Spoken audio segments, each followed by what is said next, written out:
Estamos de regreso en su programa Desde tu Mirada. Le recuerdo que tenemos vías de contacto para que usted se comunique con nosotros. Los teléfonos en cabina 31 22 11 90 y 36 47 18 83. También tenemos nuestro WhatsApp. El número es el 333 822 32 08. Y ahorita tenemos a Pilar Montes de Oca, editora y autora. Bueno, autora de un libro, editora de esta revista que tenemos aquí con nosotros para las personas que nos están viendo por la web. Es la revista Algarabía. Pilar, bienvenida. Muchas gracias, José Luis. Hola, Gaby, ¿cómo están? ¿Qué tal? Muy bien, gracias. Pilar, platícanos. Ahorita, tras bambalinas, nos estabas diciendo un poquito de la propuesta de la revista de Algarabía.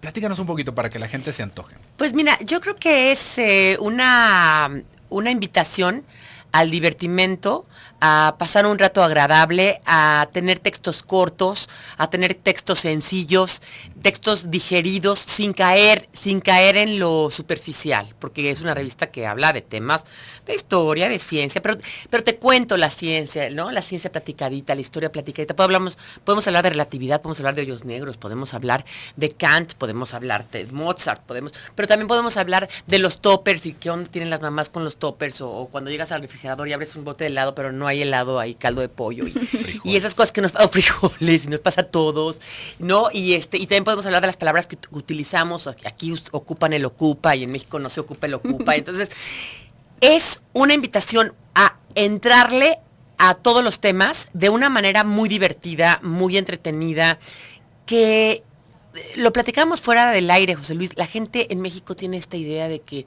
la cultura, y tú lo dijiste bien, ¿no? Solamente es para ricos y es elitista, ¿no? La cultura es para esa gente que le gusta la cultura, es rara, o es culta, o es de morral y guarache, o es la gente muy, muy rica que tiene dinero para hacer culto. La cultura es todo lo que el ser humano ha hecho desde que nos convertimos en Homo sapiens, ¿no? Totalmente de acuerdo. Eso es cultura, todo lo demás es natura. Entonces, al final el camino es ese vaso de unicel, es este micrófono, es este iPhone, son los libros, es todas las historias que nos contamos, es las frases de la abuelita, es las frases de la mamá. Entonces, Algarabía trata de compendiar todo esto. Ya estamos en el número 100, si te das cuenta, estamos en el número 134 y vamos por el 35, que ya es el de diciembre.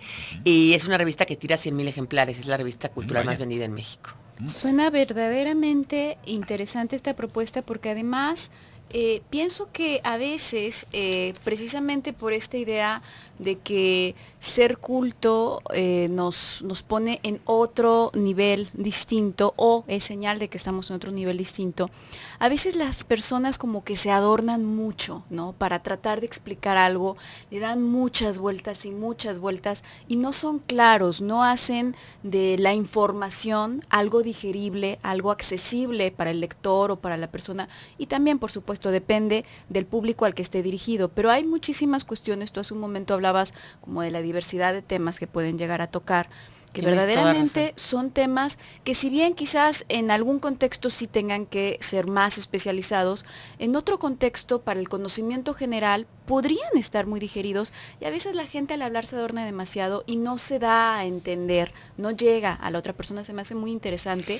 Y yo creo que sabes que, Gaby, es una opción que tiene que existir, porque es un punto de encuentro entre la banalidad de muchas publicaciones, que pueden ser moda, belleza, chismes, tal, ¿no? Que tiran mucho más ejemplares que nosotros, ¿no? Y que se venden en miles, ¿no? Sí. Y las revistas muy abstrusas, muy especializadas, muy académicas, muy para intelectuales. O sea, Algarabía es una opción intermedia, es una opción socialdemócrata, digamos, que están en medio, y que de alguna manera lo que trata de decirte es, no tienes por qué entrar nada más a la banalidad, y puedes pasarte un rato agradable y también aprender en este camino, en ese camino de te reíste mucho, pero al final de cuentas algo se te quedó, ¿no? La idea del mexicano de poder entender la cultura como parte, de hecho, al principio, Algarabía, que era trimestral y empezó siendo un boletín, se llamaba Algarabía, Divertimento, Cultura y Lenguaje. La palabra cultura, lo hicimos en un estudio de mercado, la gente de verdad le oía.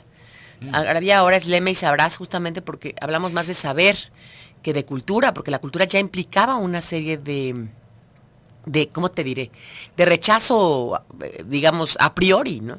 Que feo, ¿no? Pensar que la palabra cultura ya se vuelve un tabú. Se vuelve un tabú. Sí, y que las personas van teniendo esta idea de que lo cultural, ¿no? o una parte intelectual inmediatamente se traduce a que es aburrido. Y yo creo que por eso es que está este problema, porque realmente es un problema que haya esta disparidad en cómo se venden ciertas publicaciones, cierto contenido que va a lo rápido, al chisme, a la imagen cándida.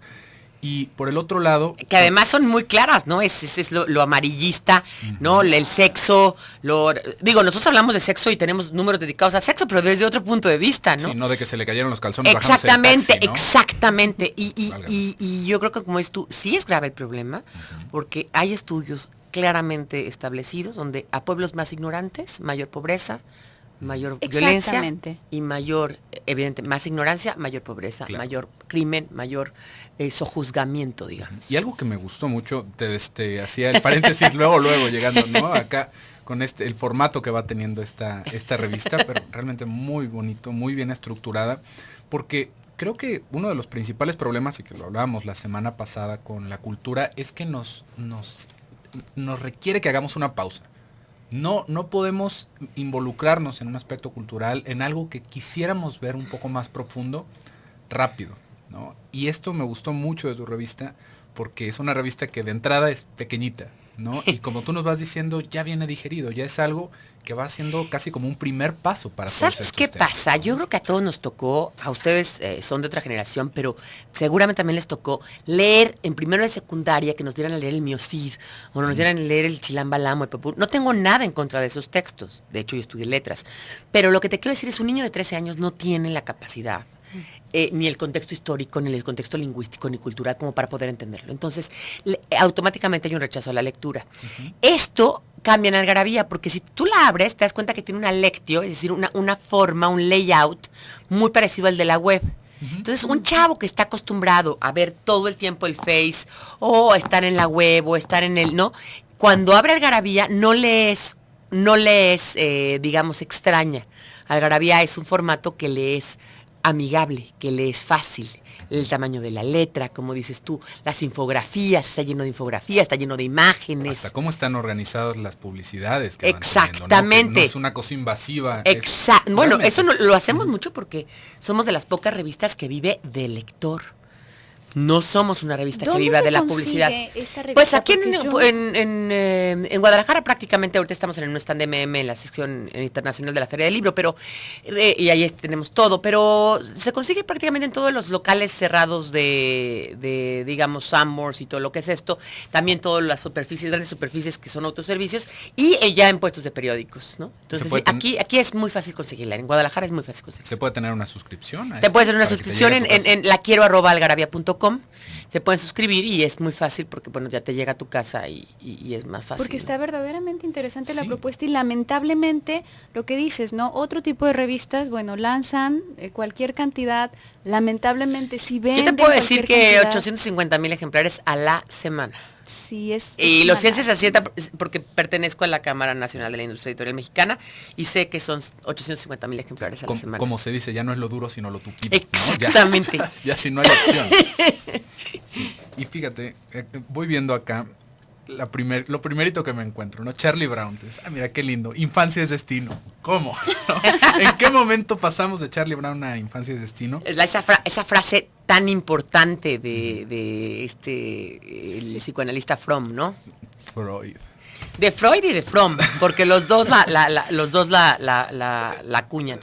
Fromm tiene un libro completo hablando de la niñez. Y bueno, Freud lo dice desde el principio, infancia es destino. Es que fíjate, justamente nuestro programa es de psicoanálisis. Sí. Lo que intentamos hacer acá es darle una masticadita a ciertos temas y aterrizarlos. A ver, tú cuéntame, tú no sabes Charlie Brown, yo creo que es interesantísimo, ¿no? Charlie Brown es una historieta que nace en los años 50, después de la guerra, y es este deseo de Schulz de justamente su propia infancia, que ha sido una infancia durísima, luego se fue a la guerra, él estuvo en la guerra mundial, transmitir esta desolación. Entonces vamos a hacer un pequeño bloque comercial, regresamos platicamos un poquito más de esto, así que quédese con nosotros, volvemos.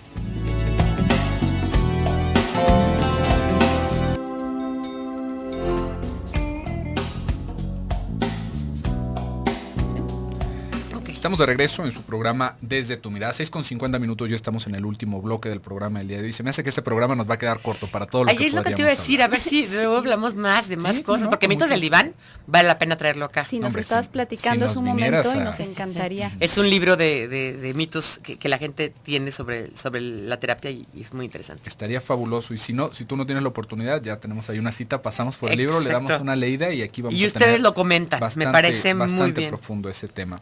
Estábamos diciendo antes del bloque comercial un poquito de este tema. Charlie Brown, Infancia es Destino. Tú nos estabas platicando un poco de Schultz, de cómo fue toda su infancia y cómo también lo alcanza a plasmar un poquito en esta historieta, y me parece que tal cual de eso trata el artículo, ¿no? Que se va haciendo un análisis de más o menos cómo es que se va entrelazando la vida del autor y lo que pudo haber aportado la historia. Y cada uno de los personajes cómo tiene digamos, una personalidad diferente, ¿no? Lucy, por ejemplo, es una chava que da terapia ¿te acuerdas? Por 5 centavos o 10 centavos, y es la más neurótica y histérica de todos, y la que critica a todos, ¿no?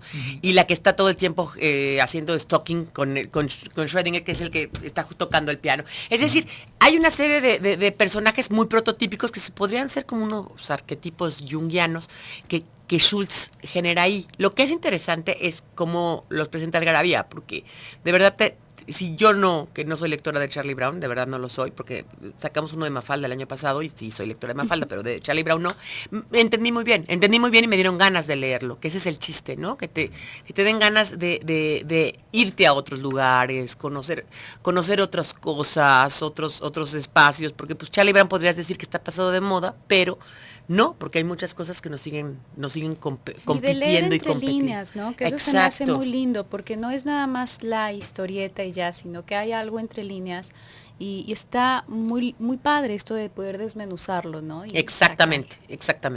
Y también tenemos este libro acá. Tú eres autora directamente. Sí, porque bueno, yo además de editora soy lingüista, ¿no? Yo estudié letras y luego hice un doctorado en lingüística en el Instituto de Ortega y Gasset en Madrid, y resulta que la lengua es una forma de explicarnos la razón humana, es decir, es lo que nos hace seres humanos. Si hay algo que nos distingue de las demás especies, es que cuando el Homo sapiens fue Homo sapiens, no se sabe qué fue primero, si entendimos el mundo a través de la lengua, o que porque pudimos hablar, pudimos entender el mundo. Entonces, sí es una reflexión muy, muy entrada en diferentes temas de la lengua, desde el género en la lengua, que es un tema muy trillado, de chiquillos y chiquillas y cosas así, sí. ¿no? Hasta las reales academias o las academias de la lengua, que no deberían de existir, porque nada más retrasan el cambio lingüístico, porque la lengua tiene que cambiar, ¿qué nos dice la lengua cuando estamos hablando? Los lapsus lingüe, ¿no? También de los que hablaba Freud. Entonces, una serie de cosas, pero muy, muy de manera, ¿no? No te puedo decir que es un libro, digamos, para niños, ni mucho menos, pero sí es un libro que trata de pasar estos temas que los lingüistas de alguna manera tienen en sus revistas indexadas o en revistas académicas, pasarlos al público en general. Tú dices, y esto se me hace interesante, que la Real Academia es algo que de alguna manera atora, no permite este cambiar de la lengua. A veces da la impresión como que se fuese desvirtuando el uso de las palabras, o bien nos quedamos en muy pocas palabras, o de pronto está el aiga, el ira y todas estas cuestiones que bueno, a veces tomamos las cuestiones como Real Academia de la Lengua como algo, como una guía, un punto de partida, ¿no? ¿Tú qué piensas de estas cosas que le ocurren de repente al lenguaje? Mira, yo creo que nos pasa todo el tiempo y hay que entender una cosa muy importante. La lengua es tu tarjeta de presentación, es tu identidad. Tú cuando hablas, se ve tu edad, se ve tu sexo, se ve tu código postal, se ve tu razón geográfica, ¿no? O sea, tú de dónde vienes, de dónde vives, qué haces. Al final de cuentas, yo digo que te puedes poner un Rolex y andar en un Mercedes, pero a la hora de hablar te va a traicionar el barrio, ¿no? Sí, porque claro, es la verdad. Entonces, no puedes tú corregir a la gente en la forma de hablar. Si yo llegara aquí siendo una escritora académica y te dijera, ay, Gansina, tal, dirías, no viene al caso esta mujer, pero si es un campesino que vive en una comunidad, digamos, rural, bueno, pues dentro de su estructura está bien dicho. Lo que es muy importante y es muy también para mí me es de suma relevancia recalcarlo, es que a la hora de escribir sí hay reglas muy, muy claras, porque yo tengo que corregir a la gente en la forma de escribir. Por eso hay diccionarios que nos guían en esto. No necesariamente es el diccionario de la Real Academia Española el que nos debe de guiar, porque nosotros hablamos diferente a como hablan los españoles, y a final de cuentas los de la Real Academia pues hacen su diccionario para su península y para su país. Ellos, por ejemplo, acentúan fútbol y béisbol y vídeo porque dicen fútbol, béisbol y vídeo. Nosotros decimos fútbol, béisbol y vídeo y por lo tanto no tenemos que acentuarlo. O al revés, ellos no acentúan panel porque dicen panel y nosotros decimos panel, por lo tanto sí tenemos que acentuarlo. Entonces, hay un diccionario del español de México donde nos puede servir y ser muy útil. Nosotros también tenemos un manual para escribir bien, un manual para hablar mejor, donde de alguna manera hablamos de ese tipo de cosas y nos metemos en esos temas. Este libro de alguna manera toca esos temas, aunque los toca, Gaby, de forma más como, yo diría no más tangencial, porque lo que yo trato de aquí de hacer es hacer una reflexión sobre más antropológica, sobre por qué hablamos como hablamos y qué decimos cuando estamos hablando así. No tanto prescriptiva de hable usted así o hable usted de otra forma, ¿ok? O sea, si es un libro antropológico, si tomas en cuenta que la lingüística es una parte de la antropología, ¿no? ¿Y hacia dónde crees tú que se va dirigiendo? Como cuál es la tendencia de estas mutaciones de la lengua, estos distintos cambios? Mira, hay varias teorías. No cabe duda que el uso hace la norma, decía Eugenio Coserio, que es uno de los más importantes lingüistas. Y Ferdinand de Saussure también decía, y también, bueno, el mismo Lacan, ¿no? Decía, mi inconsciente a través del discurso. A través del discurso, ¿no? Entonces, se sabe claramente que nosotros originalmente del latín empezó a derivarse por el aislamiento en diferentes lenguas romances, ¿no? Que son ahora el francés, el catalán, el español y tal y tal. Y hay varias teorías. Hay una que habla de mayor atomización de esas lenguas y que el español se va a hablar en diferentes contextos, en diferentes lenguas. Y hay otra teoría que dice que no, que porque los medios globales y la comunicación es tan global que las lenguas que van a sobrevivir son muy pocas. Esa puede ser más factible. Hoy en día es impactante cuatro lenguas propiamente. La primera es el chino mandarín, que lo hablan obviamente en todo China, casi toda China. No es que todos hablan chino mandarín, pero digamos hay una gran cantidad de personas que hablan chino mandarín. En segundo lugar, el español como lengua hablada, 450 millones de personas de lengua materna del español. En tercer lugar, el inglés, pero como segunda lengua. ¿No? Sí, porque no es que le hablen tantos nativos, porque solamente es Estados Unidos, Inglaterra y algunas islas, de Australia y Nueva Zelanda y algunas, pero sí mucha gente lo habla como segunda lengua. O sea, todos nosotros los que hablamos inglés como segunda lengua, pues nos estamos tomados en cuenta ahí. Y luego está el hindi y todas estas lenguas India. Pero si tú quitas a India y a China, ¿no? Porque, bueno, realmente son porque es la cantidad de personas que hablan ahí. Sí, te quedas con dos lenguas que son importantísimas, que son el español y el inglés.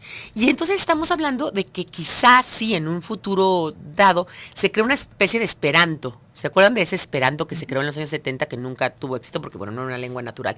Pero que naturalmente se crea una lengua semi-universal. Hoy en día el inglés en todo el mundo occidental casi es una lengua universal, una lengua franca, ¿no? ¿Sabes?